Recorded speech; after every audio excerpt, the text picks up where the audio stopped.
Well, Mdzananda meets a very necessary need in the very poor people of Khayelitsha. There was no previous animal care for them, and these are people who, most of them really love their pets, but just do not have the finances to go to a private vet or even to pay some of the other welfare costs.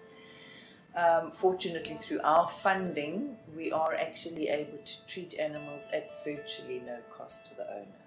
It's actually quite interesting how it started. As an elderly man who still lives in the neighborhood by the name of Joe, and 20 years ago he realized that a lot of the dogs in Khayelitsha were getting sick from tick-borne diseases, ubilary and ehrlichia, and of his own accord he started going around on a Saturday morning with a shopping trolley with a bucket of dip in it and dipping dogs, and eventually this became a Saturday morning dipping clinic, and it grew from there.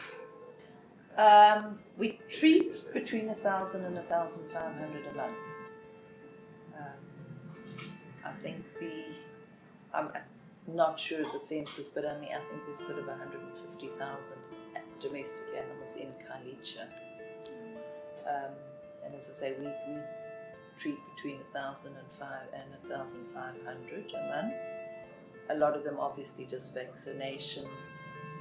Many of them would be straightforward sterilizations, and then as you've seen, a lot of actual patients. Yeah.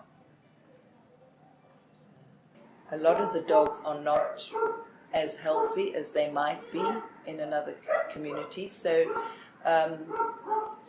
for instance, they might get run over by a car, but it's not a healthy, well-fed dog to start with. So that obviously impacts on how quickly the dog heals and how it responds to treatment.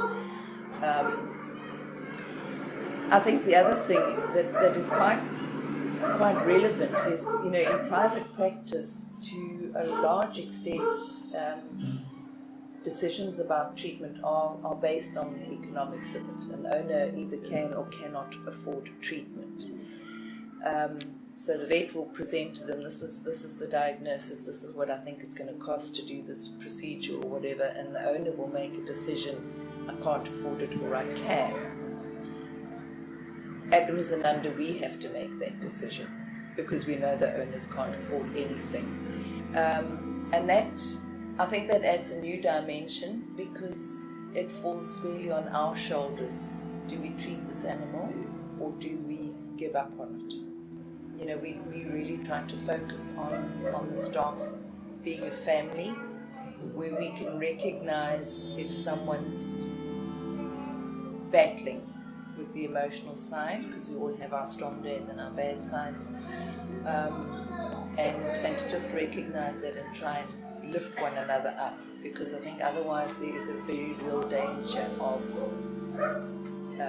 sinking into sort of a morose sort of depression.